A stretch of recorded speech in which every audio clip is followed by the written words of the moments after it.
मसीह हैकल में भी आते, कलाम सुनाते, मोजसे करते, बीमारों का शिफा देते, और लोग जो है इतने मोजसे देखने के बावजूद भी यीशु पर ईमान ना लाते, उसको टीज करते। कभी हमें देखने को मिलता है कि यीशु मसीह को सताया जा रहा है, कभी यीशु मसीह पर इल्जाम लगाए जाते हैं, तो कभी यीशु मसीह को पत्थरों से मारा जाता है, तो कभी यीशु मसीह को पहाड़ से नीचे सर के बल गिराने की कोशिश की जाती है।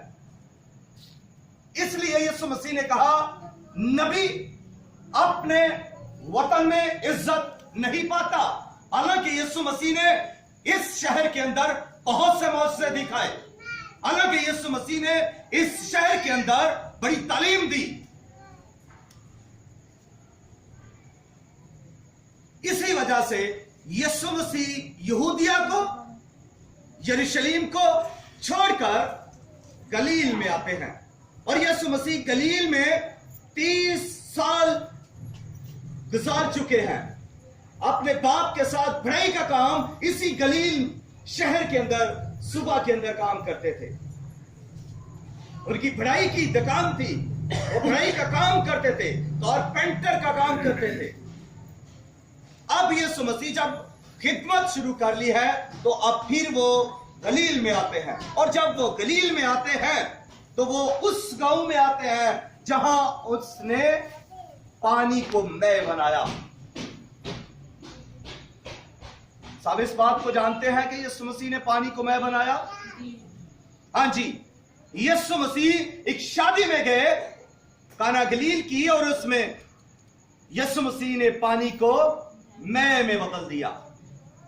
अब यीशु मसीह जब वहां पर पहुंचते हैं, तो दूसरी तरफ कफरनहूम का रहने वाला एक आदमी, जिसका बाइबल मुकद्दस में नाम तो नहीं लिखा, लेकिन मैं उसका फर्जी नाम रख लेता हूं।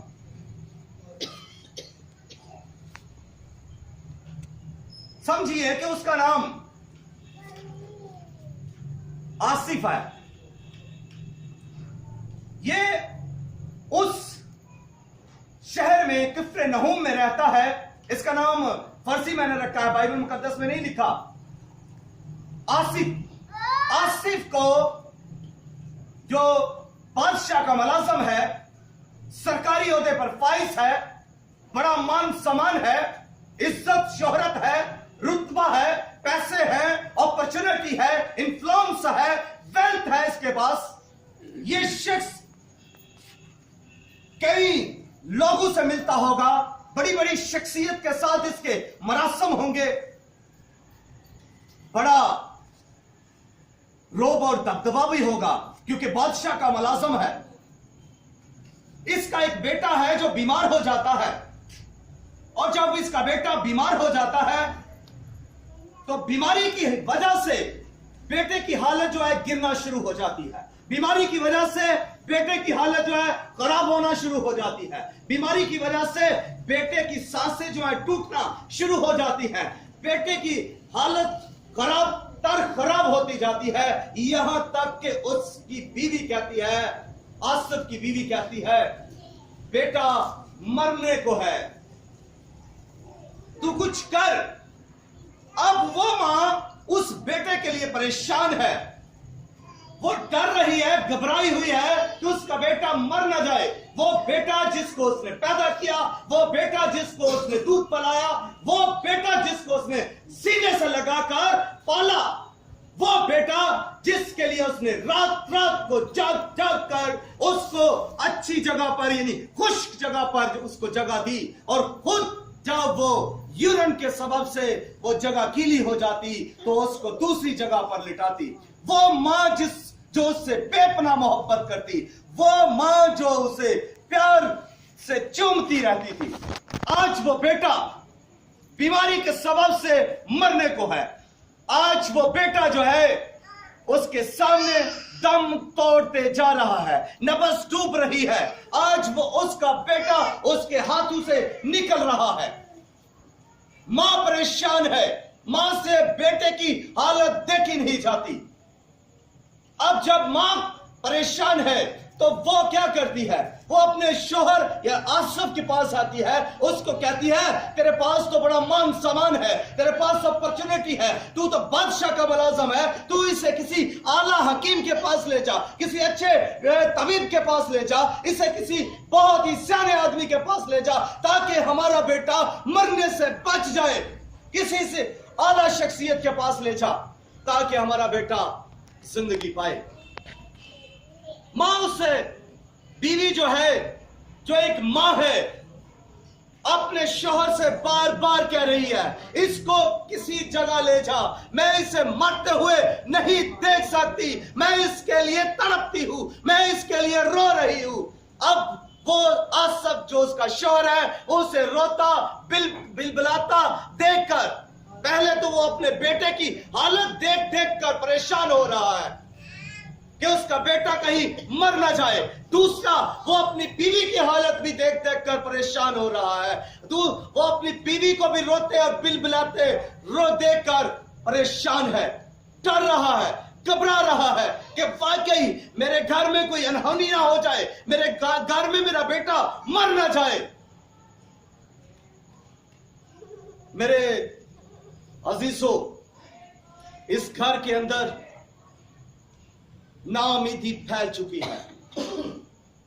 इस घर के अंदर मौत का इंपैक्ट है, मौत का तासर है, मौत जो है मंडला रही है। हर शख्स खा नौकर है, खा इस घर का बड़ा है या छोटा, परेशान है। ना सिर्फ वो मां बल्कि वो आसफ, उसकी सारी फैमिली परेशान है, अफसुर्दा है, सफे मातम बिछा हुआ है। लेकिन जब कुछ नहीं बन पड़ रहा तो अचानक से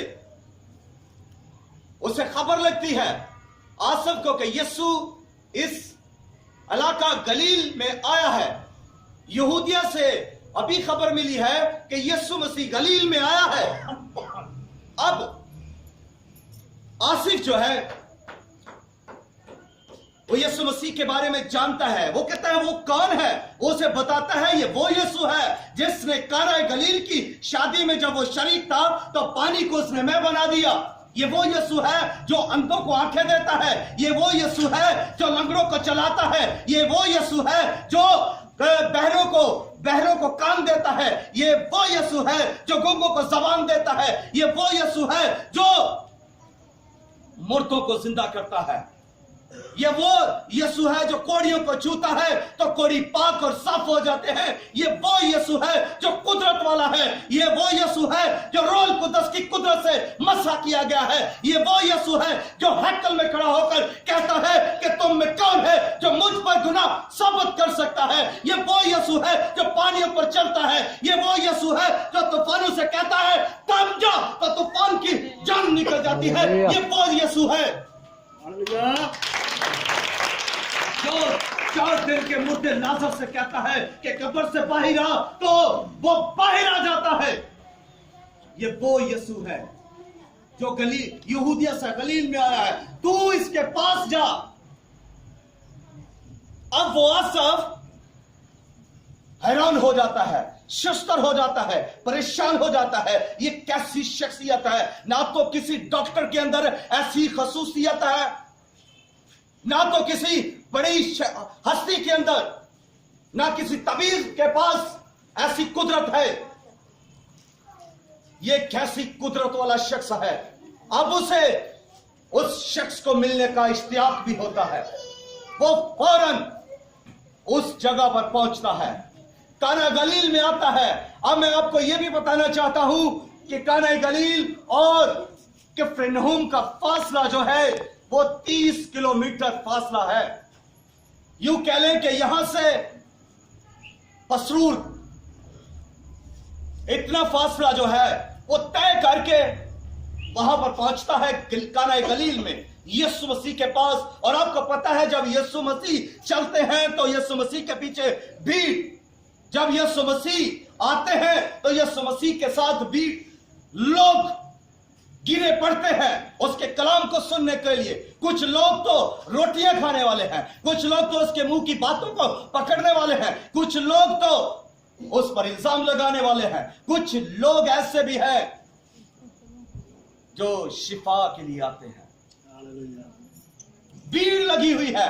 जब वो शख्स जो है घबराया हुआ, परेशान और डरा हुआ कि कहीं मेरा बेटा मर ना जाए, वो भीड़ में आता है और यीशु मसीह के पास पहुंचता है और यीशु मसीह से कहता है कि मेरे साथ चल और मेरे बेटे को शिफा बख्श, मेरे साथ चल और मेरे बेटे को शिफा बख्श।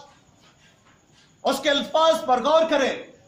वो फित्री आदमी था, वो ईमानदार ना था, उसका यीशु पर ईमान ना था, उसका ईमान जो है पुख्ता ईमान ना था, इसलिए उसने ये अल्फाज कहे कि तू मेरे साथ चल।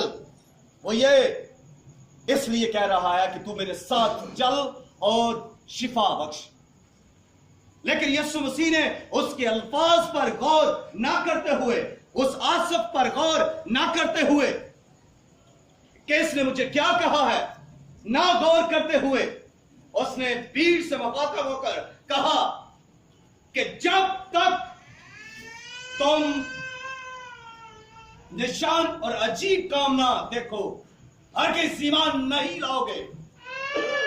अब भीड़ से कहा, यीशु मसीह कह रहा है कि जब तक तुम निशान और अजीब काम ना देखो तुम ईमान नहीं लाते। तो वाकई होता भी ऐसा ही था, क्योंकि जब तक, और आज भी ऐसा ही हो रहा है, सबको पता है कि इस कलाम के अंदर कुदरत है, यीशु नाम में कुदरत है। यीशु नाम लेने से बीमारियां निकल जाती हैं, रूहें निकल जाती हैं, बंधन टूट जाते हैं, बहरिए टूट जाते हैं, कलाम की कुदरत जारी होने से शिफा होनी शुरू हो जाती है, बदन बहाली आ जाती है, घर बहाल हो जाते हैं, जिंदगियां तब्दील हो जाती हैं। सबको पता है, तो भी उस वक्त तक लोग ईमान नहीं लाते जब तक अजीब काम नहीं देखते, जब तक अचंभे अनोखे काम नहीं देखते, जब तक मौजज़े नहीं देखते, जब तक लोगों को गवाही देते हुए नहीं सुनते, उस वक्त तक ईमान नहीं लाते। उनका ईमान एक्टिव ही नहीं होता, उनका ईमान हरकत में नहीं आता। यीशु मसीह ने कहा जब तक तुम निशान और अजीब काम ना देखो हरगिज़ ईमान ना लाओगे। अब आसफ जो घबराया हुआ था कि यीशु तो अपना कलाम सुना रहा है, मेरी बात तो सुन नहीं रहा, वो तो परेशान है। आसफ डर से परेशान है कि कहीं मेरा बेटा मर ना जाए। आसफ डरा हुआ है, लेकिन यीशु मसीह से फिर कहता है कि मेरे बेटे के मरने से पहले चल। यीशु मसीह से खौफ की हालत में कहता है, बिलबिलाते हुए कहता है, रोते हुए कहता है, तड़पते हुए कहता है कि उस्ताद अगर देर हो गई तो मेरा बेटा मर जाएगा। मेरे बेटे के मरने से पहले चल, कलाम तो तू बाद में भी सुना लेगा, मुर्दे तो तू बाद में भी जिंदा कर लेगा, लोगों को तो तू बाद में भी अपना कलाम सुना लेगा, लेकिन मेरे बेटे के मरने से पहले चल। अब यीशु मसीह ने उस पर गौर किया।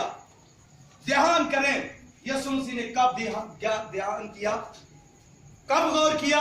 यही अल्फाज तो वो पहले भी कह रहा है कि यीशु मेरे साथ चल और मेरे बेटे को शिफा बख्श, लेकिन यीशु ने कोई ध्यान नहीं दिया, कोई गौर नहीं किया। अब जब वो दोबारा कहता है कि यीशु मेरे बेटे के मरने से पहले चल, अब यीशु मसीह बोलते हैं, अब यीशु मसीह ध्यान करते हैं, अब यीशु मसीह फरमाते हैं, अब यीशु मसीह कलाम करते हैं, क्योंकि यीशु मसीह हमारी तरफ तो देखना चाहता है। यीशु मसीह हमारे ईमान को देखना चाहता है। यीशु मसीह हमें उस पॉइंट पर लाना चाहता है जहां पर यीशु हमें खड़ा करना चाहता है। यीशु मसीह हमें वहां पर लाना चाहता है जहां हमारी हालत बदलेगी, जहां हमारा ईमान एक्टिव होगा। यीशु मसीह हमें वहां पर लाना चाहता है जहां पर उसका जलाल ज़ाहिर होगा। यीशु मसीह हमारे ईमान को जिंदा देखना चाहता है, मुर्दा नहीं। पहले उसका ईमान मुर्दा था, वो अपनी हैसियत और रुतबे के मुताबिक बात कर रहा था, क्योंकि वो बादशाह का मुलाजिम था। अब वो बाप किसका है? मरने वाले बेटे का, जो बीमारी से मर रहा था। अब उसकी हालत और उसकी तड़प बेचारों की सी थी। अब वो घबराया हुआ था कि जरा सी देर हो गई और मेरा बेटा मर जाएगा।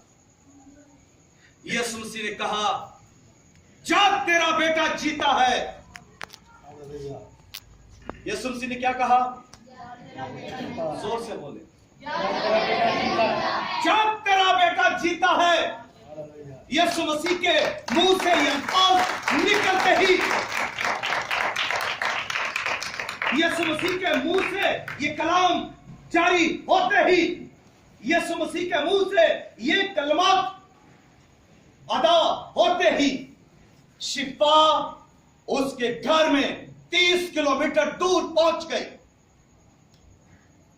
उसके कलाम में कुदरत है, उसके कलाम में शिफा है। जब उसका कलाम मुंह से सादर होता है तो शिफा बन जाता है। जब उसका कलाम मुंह से निकलता है तो मुआजिज़ा बन जाता है। जब उसका कलाम मुंह से निकलता है तो इख्तियार रखता है, कुदरत रखता है। उसके कलाम में कुदरत है, उसके कलाम में इख्तियार है, उसके कलाम में सरफराजी है, उसके कलाम में बुलंदी है, उसके कलाम में मसा है, उसके कलाम में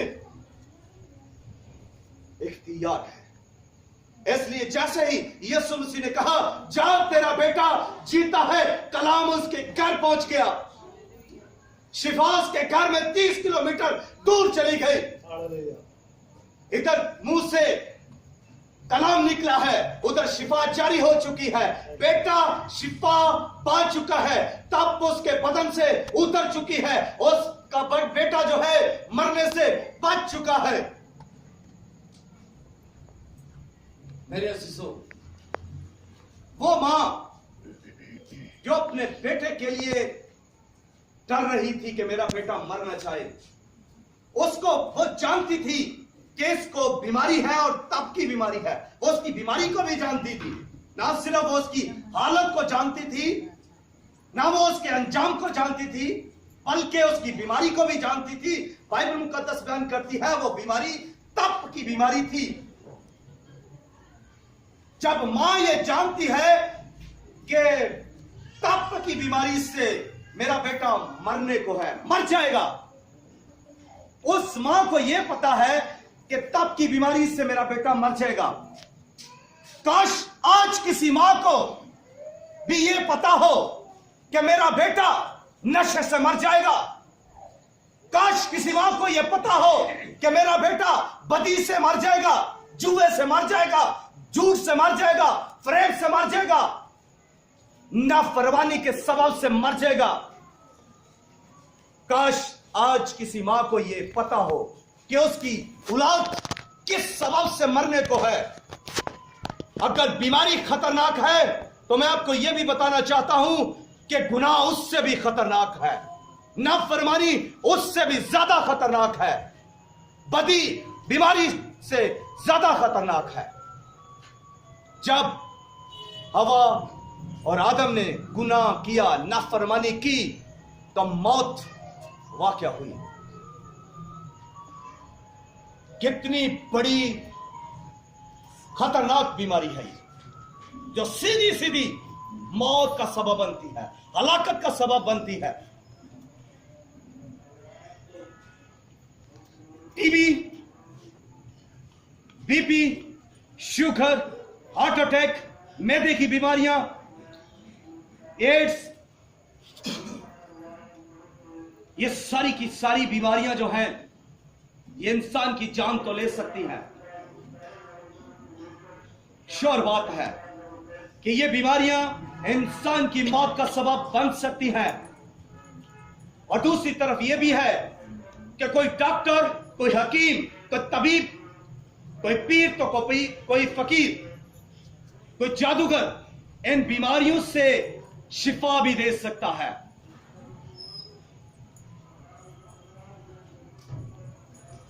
आप पैसों से शिफा भी ले सकते हैं, मगर गुनाह, बदी, हसद, झूठ, नशा, इनका इलाज ना तो कोई डॉक्टर कर सकता है, ना हकीम कर सकता है, ना कोई पीर कर सकता है, ना कोई बड़ी हस्ती कर सकती है, ना कोई आलम कर सकता है, ना कोई फालिज कर सकता है। कोई भी ऐसी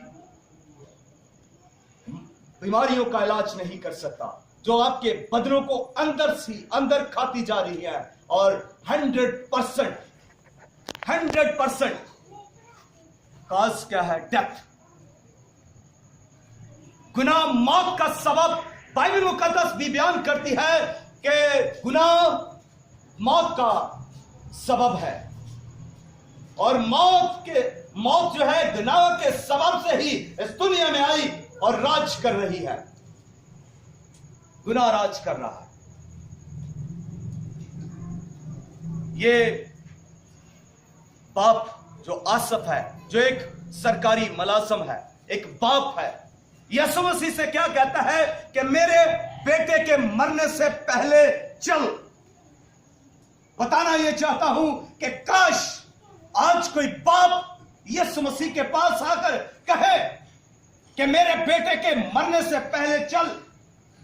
आज कोई मां, कोई बहन, कोई भाई,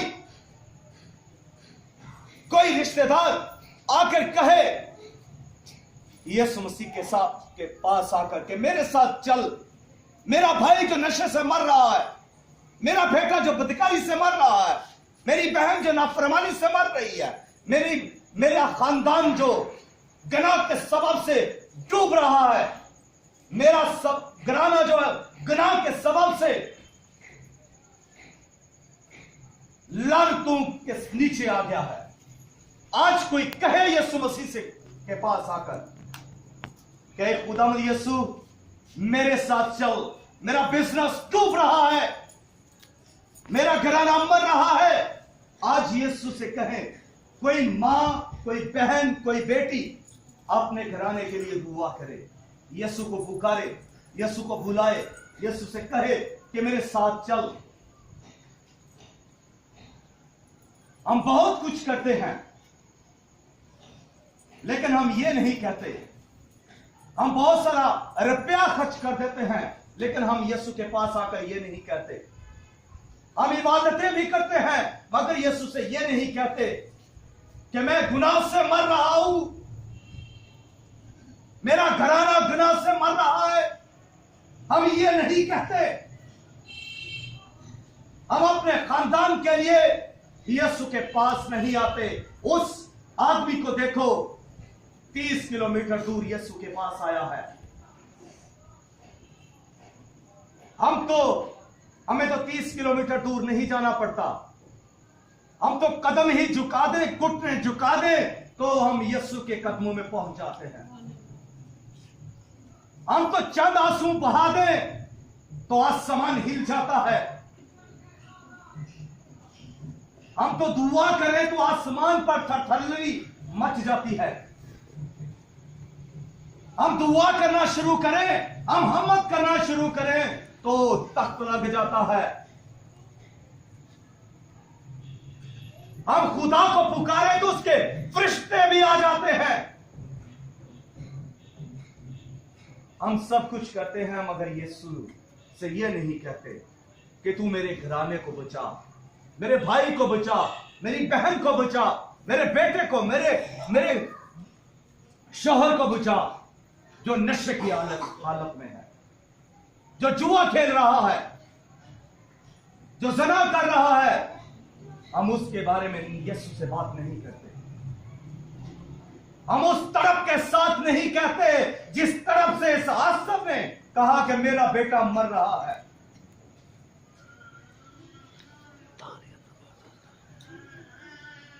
हम शिफा के पीछे दौड़ने वाले हैं। हम शिफा को ढूंढते रहते हैं, लेकिन काश कोई शिफा को छोड़कर शाफी को ढूंढे।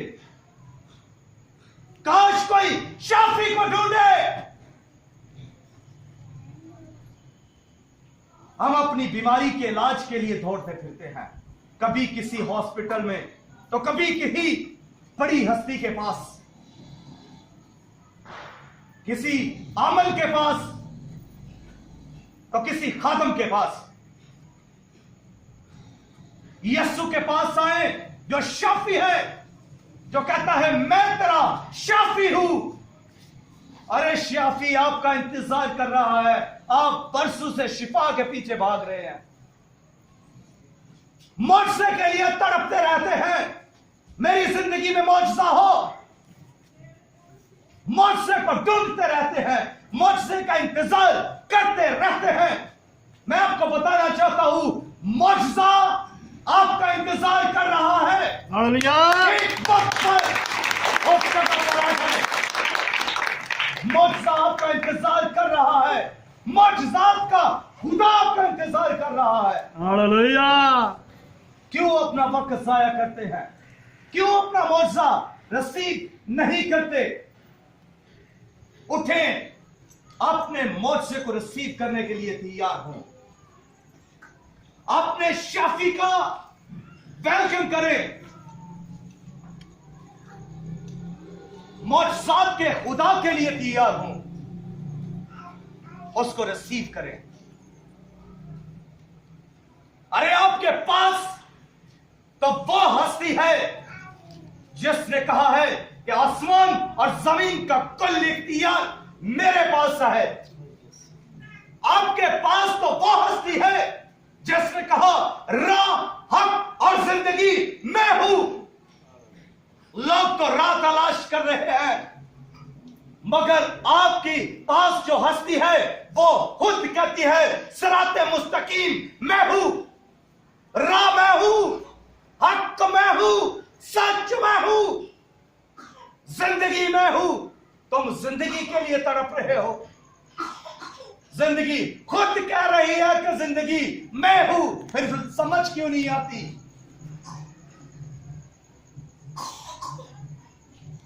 जिंदगी खुद कहती है कि मैं जिंदगी हूं,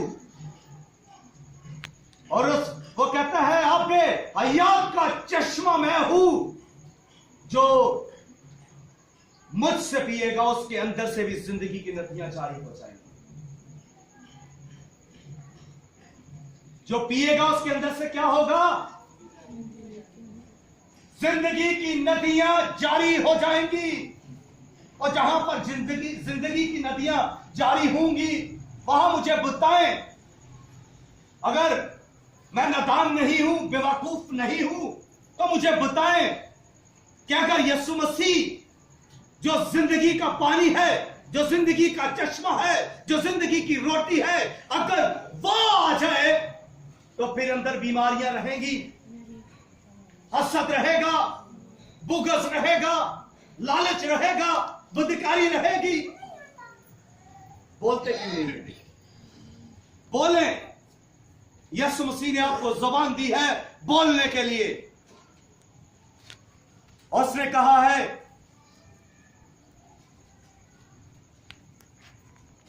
अल्फा और ओमेगा मैं हूं, यानी इब्तिदा और इंतहा मैं हूं, अव्वल और आखिर मैं हूं। मेरे पास मौत और आलम अरवाह की कुंजियां मेरे पास है। मेरे बंद किए को कोई खोलता नहीं और मेरे खोले हुए को कोई बंद नहीं करता। है किसी की जुर्रत? ना जमीन पर ना आसमान पर किसी की जुर्रत नहीं कि उसके बंद किए को कोई खोल नहीं दे और खोले हुए को कोई बंद कर दे। किसी की मजाल नहीं। अरे कोई तो उसके चेहरे पर निगाह नहीं कर सकता, उसकी कुदरत को कोई देख नहीं सकता। ये जमीन आसमान तो उसके सामने से भाग जाते हैं। वो खुद कह रहा है मैं तुम्हारा शाफी हूं। वो आफ्ताबे सदाकत है और उसकी किरणों में शिफा है। फिर हम शिफा के लिए क्यों मारे फिरे? हम शिफा के लिए फिर क्यों दूसरों के पास जाएं? हम शिफा के लिए फिर क्यों हॉस्पिटलों में मरते रहे, पैसा खर्च करते रहे, जलील होते रहे, क्यों? अरे ईमान पैदा करने की जरूरत है। इस शख्स ने ईमान रखा किस पर? जो बात यीशु मसीह ने कही उस पर ईमान रखा। जब इस शख्स ने, जो आसफ बादशाह का मुलाजिम है, इसने क्या बाइबल मुकद्दस बयान करती है कि इसने यकीन रख कर लिया, इसने यकीन कर लिया किस पर? किस पर? बोले किस पर? यीशु पर। बोलो नहीं जी, यीशु मसीह के कलाम पर मैं पढ़ना चाहूंगा। कोई बात नहीं।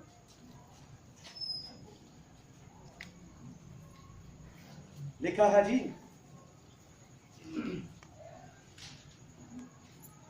उस शख्स ने उस बात का यकीन किया जो यीशु ने उससे कही।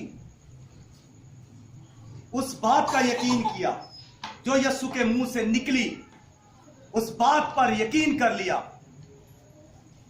और यकीन करके वो किधर गया? घर को चला गया। और घर जब वो जा रहा है तो उसके नौकर वापिस उसको खबर देने के लिए आ रहे हैं कि तेरा बेटा जीता है, उसको शिफा हो चुकी है, वो तंदुरुस्त हो गया है, उसकी तप उतर चुकी है। अब वो शख्स आसफ जो है पूछता है उसको किस वक्त से शिफा होने लगी, उसकी तप किस वक्त उतरी जी? उसने कहा कल 7वें घंटे के वक्त। यस, उसने उसी वक्त जान लिया कि यह वक्त था जब यीशु ने कहा जा तेरा बेटा जीता है। यही टाइम था जब यीशु ने कहा। फिर उसने अगला काम क्या किया? वो घर गया और सारे जितने उसके घर में थे, खा मुलाजिम हो खा उसके कुनबे के लोग, सारों को लेकर यीशु पर ईमान ले आया। क्या किया जी? ईमान ले आया। सारे घर वालों को नौकरों समेत आकर ईमान लाता है। हम तो सारे घर वाले जो है चर्च नहीं जाते, मैं आपको बता दूं। तू आज रह, मैं जाता हूं, आज मेरी बारी है। हम तो सारे पूरी के पूरी फैमिली इबादत में नहीं आते, फिर भी कुछ ना कुछ घर छोड़ आते हैं। ये शख्स, इसका आप सोचें कि यार अपनी फैमिली पर कितना बड़ा होगा, कितना बड़ा इख्तियार होगा अपनी फैमिली पर। इसने कहा कि चलो सब ईमान ले आओ यीशु पर, तो सब ईमान ले आए। हमारी फैमिलियों में जो बड़े हैं उनके लिए ये बात बड़ी अहम है। उनकी लापरवाही के सबब से फैमिली के कुछ लोग गुनाह के सबब से मर जाएंगे। और ब्लेम किस पर होगा? घर के बड़े पर। जो घर में बड़ा है उससे बास पुर्स की जाएगी। जो उसकी बदी को नहीं रोकता, जो उसको यीशु के पास नहीं लाता। आए अपनी आंखों को बंद करें। खुदावंद इस कलाम के वसीला से हम सबको बड़ी बरकत दे। आमीन। दुआ करेंगे।